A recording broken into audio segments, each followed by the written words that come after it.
Bapak Agung Nugraha. Di sini Bapak akan menjelaskan tentang pengertian sejarah. Nah, pengertian sejarah itu terbagi dua, ada menurut bahasa, ada menurut para ahli.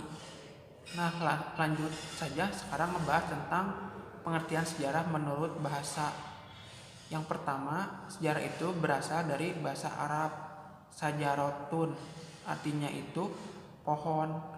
Mengapa sejarah selalu dikaitkan dengan sajaratun atau pohon? Karena pohon itu tumbuh dan berkembang. Begitu juga dengan peristiwa sejarah. Peristiwa sejarah itu tumbuh dan berkembang sampai sekarang. Contoh sederhananya, pohon itu pastikan awalnya ada akar, terus tumbuh dan berkembang menjadi batang. Setelah batang berkembang menjadi daun, setelah daun terus berkembang menjadi buah, dan akhirnya menjadi pohon. Begitu juga dengan peristiwa sejarah. Jadi peristiwa sejarah itu awalnya itu apa sih? Awal cerita sejarah, bagaimana latar belakang terjadinya peristiwa sejarah, lalu tumbuh berkembang proses menjadi jalannya, bagaimana jalannya cerita sejarah, dan terakhir bagaimana akhir dari cerita sejarah dan dampak dari peristiwa sejarah itu bagi manusia. Artinya peristiwa sejarah itu tidak terjadi begitu saja, pasti ada suatu proses berupa tumbuh dan berkembang. Nah, yang kedua, dalam bahasa Yunani sejarah itu historia, artinya itu ilmu atau orang pandai. Kenapa sejarah disebut sebagai ilmu? Karena sejarah itu memiliki metode dan teori. Nah, untuk pembahasan metode dan teori dalam sejarah nanti akan dibahas di bab selanjutnya. Lalu kenapa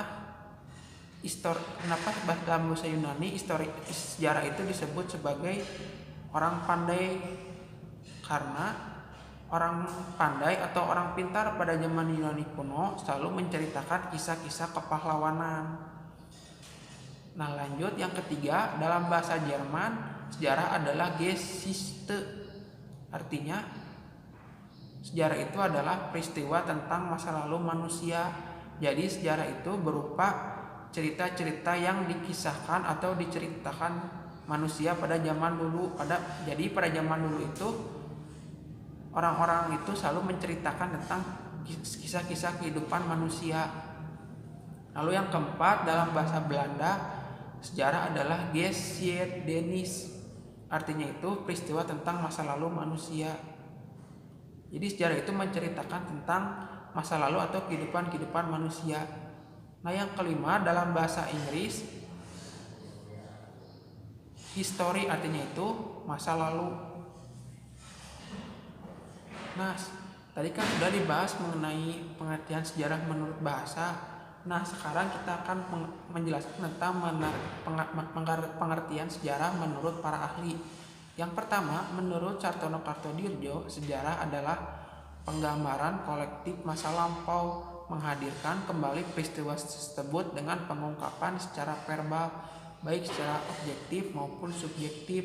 Jadi intinya menurut Sartono Kartodirjo, peristiwa sejarah itu harus diceritakan kembali pada masa sekarang, baik secara objektif maupun subjektif. Nah, menceritakan sejarah secara objektif itu maksudnya itu jadi peristiwa sejarah itu harus diceritakan sesuai fakta yang terjadi di lapangan. Jadi harus fakta atau real, tidak boleh ditambah-tambahkan atau dikurang-kurangi, harus apa adanya. Sedangkan peristiwa sejarah diceritakan secara subjektif itu, jadi peristiwa sejarah itu terkadang ceritanya itu ditambah-tambahkan atau dikurang-kurangkan sesuai dengan orang yang menceritakan peristiwa sejarah. Nah, jadi menurut Kuntowijoyo sejarah adalah rekonstruksi peristiwa masa lalu. Artinya kembali dan konstruksi artinya membangun. Jadi menurut Kuntowijoyo, peristiwa sejarah yang terjadi masa lalu itu harus dibangun atau diceritakan kembali pada masa sekarang agar peristiwa sejarah itu terus berkembang dan tumbuh. agar tidak hilang peristiwa sejarah itu ceritanya. Nah, yang ketiga, menurut Walsh, sejarah itu menitik beratkan pada pencatatan yang berarti dan penting saja bagi manusia. Artinya, menurut Walsh, sejarah itu tidak menceritakan semua peristiwa masa lalu, tapi yang harus diceritakannya itu adalah peristiwa penting saja bagi kehidupan manusia dan dampaknya yang besar bagi manusia. Contohnya itu kayak misalkan peristiwa proklamasi. Walaupun peristiwa proklamasi peristiwanya hanya satu kali, tapi itu memiliki dampak yang besar bagi kehidupan bangsa Indonesia. Dampaknya itu terbebas dari penjajahan Belanda dan terbebas dari penjajahan. Nah, itu tadi materi yang telah disampaikan mengenai pengertian sejarah menurut bahasa dan pengertian sejarah menurut para ahli.